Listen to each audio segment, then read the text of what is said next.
अरे बड़े मियाँ दीवाने ऐसे न बनो, ये जीवन कैसे जीना है हमसे सुनो। तो जिस उम्र में हम लोग चल रहे हैं ना, ये है मृत्यु की तैयारी। आज हम लोग यहाँ कई लोग जोड़े में बैठे हैं, तो एक न एक को बिछड़ना ही पड़ेगा। इसका भी आप तैयारी कर लो। क्या तैयारी करनी है? हमको अक्सर आपने देखा होगा जेंट्स लेडीज़ पे डिपेंड होता है। बाहर जाना है, मेरी पेटी बना दो, मुझे पानी पिला दो, मुझे खाना दे दो। ये सब आदतें छोड़ते चलिए। आप अकेले हैं, अकेले होंगे, इसकी तैयारी करना है। और लेडीज़ के लिए भी खास करके बोल रहा हूँ, डिपेंड रहती है। मिस्त्री को बुला दो, ऑटो वाले को बुला दो, इसको बुला दो, ये सब भूल जाओ। आप उनको सिखाओ कि नहीं ये नंबर लो, मैं नहीं करूँगा फ़ोन, बात करो, ऑटो वाले से बात करो, टीचर से बात करो, इससे बात करो, ताकि आपके जाने के बाद हाथ न फैलाए, किसी बेचारापन नहीं आना चाहिए। व्यक्ति तब तक बूढ़ा नहीं होता जब तक उसके भीतर प्रेम है। आपने देखा होगा 50 साल 60 साल में जैसे जैसे लोग चिड़चिड़ापन, गुस्सा, फ्लक्चुएशन होता है, वो जल्दी बीमार होगा, बुढ़ा होगा, जल्दी मरेगा भी। प्रेम करो पड़ोसी से, घर से, भले कितने ही बुरे हों, कितना बुरा पड़ोसी हो ना आपका, आप अपना नेचर मत छोड़ो। चंदन के ऊपर कितने भी सांप लपेट जाए, चंदन अपना खुशबू नहीं छोड़ता। वैसे हमको बनना है। कितना भी पड़ोसी किस प्रकार का हो, आप तो मुस्कुरा के नमस्ते करो। दूसरा है, एक जैन धर्म में पर्व आता है क्षमा, वो साल में एक बार आता है, आप तो रोज मनाओ ना। अपने घर में भी हमको वानप्रस्थ जीवन बिताना है। वानप्रस्थ का मतलब क्या होता है? पीठ अपने घर की तरफ, मुंडी जंगल की तरफ। आपसे जब सलाह मांगी जाए तब दीजिए, बिना पूछे सलाह बिल्कुल मत दीजिए। दूसरी बात, उन्हें काम का सम्मान करें। जनरेशन गैप है, वो जो काम कर रहे हैं ना हम नहीं कर पाएंगे, हमने जो काम किया वो भी नहीं कर पाएंगे। तो हमको उनको जीवन स्वतंत्र जीने दें, उनका कभी भी उनके दखल अंदाजी बिल्कुल न करें। दूसरा, कल भी मैं समझा रहा था, आज भी समझा रहा हूँ, हम इंसान एक प्राणी हैं, पंछियों की तरह, जानवरों की तरह। उनके आप प्राकृतिक रूप को देखिए तो आपने देखा होगा, बच्चा जब पैदा होता है माँ बड़ा प्यार कराती है, दूध पिलाती है, उसको दाना खिला देती है, लेकिन एक एज आने के बाद उसको अपने से दूर भी कर देती है। तो हमको अपने से दूर करना है, उनके जीवन में कभी दखल अंदाजी नहीं करना है। और कई बार लेडीज़ को देखा है, बहू ऐसे आ गई, बहू ऐसे आ गई। अरे वो अपना घर छोड़ के आई है, अपना परिवार, अपना बचपन छोड़ के आई है किसी को, तो अपने पति पर भी हक न जमाएगी तो किस पे हक जमाएगी? आप अपने पति पर हक जमाते हो, आप जमाते हो ना। आपकी उम्र हो गई भले, तो क्या आपने जवानी में नहीं हक जगाएगा? उसको बल्कि सम्मान लेना चाहिए। अपनी तैयारी कीजिए, हमें कैसे जीना है। आपने जो कमाया है ना धन संपदा, वो अपने ऊपर जरूर खर्च करें। मरने के बाद लोग लूट जाएंगे। और दूसरा, जो आपने जमा करके रखा बच्चों के लिए, क्या बहुत अच्छी बात है, लेकिन अपने जीते जी जरूर उनको जल्दबाजी मत करें। बहुत लोग करते हैं, अरे भैया मैं तो फुर्सत हो जाऊँ, प्रॉपर्टी लिख के दे दिया, ये तुमको आया, ये तुमको आया। वो कभी मत कीजिए, वसीयत बना दीजिए। तो पैसा जो हमारा होता है, रुपया होता है, वो हमारी दूसरी औलाद होता है। पहली सांसारिक औलाद तो हो देख लिया आपने, भगवान ने जो दी। ये सांसारिक, ये दूसरी औलाद है जो पहली से कभी कभी दूसरी ज़्यादा काम आती है। तो अपने स्वास्थ्य की सुरक्षा के लिए इसको बचा के रखें, जाने के बाद तो ले ही जाएंगे। अपने संघर्षों की कहानी बच्चों को जरूर सुनाएं, लेकिन प्रेरणा के रूप में।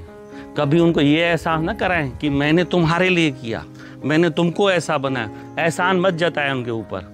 भगवान ने आपको अगर पैदा किया इस धरती पर, अपने फर्ज पूरे किए, वो आपका फर्ज था। आपके माँ बाप ने भी आपको पाला बड़ा किया, आपको रास्ता दिया, तो आपका भी फर्ज था बच्चों को अच्छी शिक्षा देना, अच्छा मार्गदर्शन देना, ये आपका फर्ज था।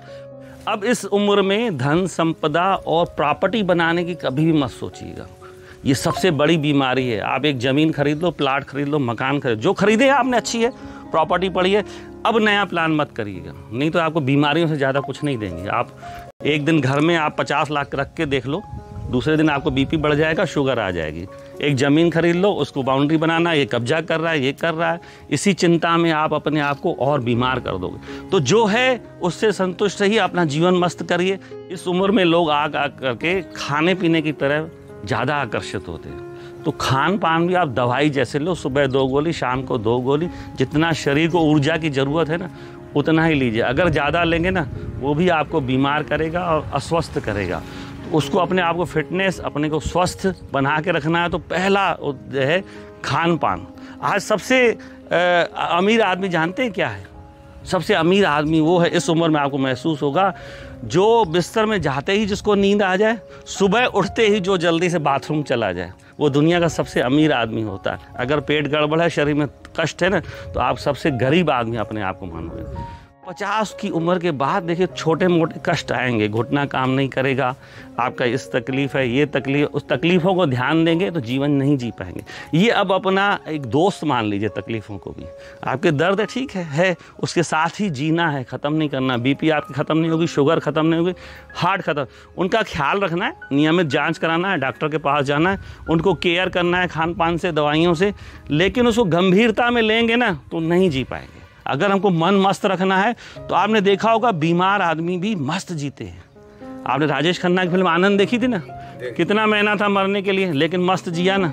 तो हम उन सब चीज़ों को, नेगेटिव चीज़ों को भी पॉजिटिव में बदल सकते हैं। उम्र आते आते शरीर में गंदगी भी आएगी, चेहरा भी झुर्राएगा। अपनी साफ़ सफाई, अपने आप को मेंटेन बढ़िया कीजिए, लेकिन ध्यान कीजिए ओवर मत कीजिए। बहुत लोग अपने बाल काले कर लेते हैं, अपने आप को बढ़िया क्रीम लगा लेंगे तो आप एक भद्दे बुढ़े नज़र आएंगे। आप सुंदर प्रौढ़ भी नजर, पेड़ बड़ा हो जाता है, घना हो जाता है तो प्रौढ़ हो गया तो अच्छा लगता है ना। इंदिरा गांधी जब थी तो उसके बाल आधे सफ़ेद, तो कितनी सुंदर दिखती थी, कुरूप लगती थी क्या। मोदी जी 15 साल से हम देख रहे हैं, 20 साल से देख रहे हैं, काले बाल देखे, सफ़ेद बाल। आज कल मैंने अभी उनका जन्मदिन पे वीडियो देखा, कितना सुंदर लग रहा था। अगर मोदी के बाल कोई काले कर दे, बताइए कैसा लगेगा। तो भाई साहब, लेडीज़ थोड़ा बहुत कर लेती, चल जाता है, लेकिन जेंट्स लोग कभी मत किए। बाल आपके झड़ जाएं, आप आडवाणी जैसे सुंदर दिखेंगे। आपका उसको, आडवाणी को अगर विग पहना दिया कैसा लगेगा। तो आप ये मत भूल जाइए, आप हम दूसरों को दिखाने के लिए लाल पीला नीला पहन लेते, मत पहनिए। उम्र के हिसाब से कपड़ा अच्छा लगता है। आप सफ़ेद भी पहनोगे तो मस्त जचोगे। तो हमको पहनावा, अपने शरीर का ख्याल अपनी उम्र के हिसाब से करना चाहिए। छोटी छोटी ट्रिप जरूर बनाएगी। जैसे आप हमारे यहाँ घूमने आए ना, कहीं भी आसपास लगे, हफ्ते दिन के लिए, 4 दिन के लिए, 5 दिन के लिए, तो मन आपका बदलेगा। नहीं तो घर में बैठे बैठे आप नेगेटिव हो जाएंगे। सोशल मीडिया आया है, बिल्कुल जुड़े रहिए, कोई ख़राब नहीं है। दोस्त मिलेंगे, यार मिलेंगे, आपका टाइम पास अच्छा, ज्ञान भी मिलेगा। लेकिन नेगेटिव खराब खबरें, न्यूज़ में चक्कर में मत पड़िए, नहीं तो दिमाग भेजा आपका ख़राब हो जाएगा। चलिए, आज की सभा समाप्त हुई।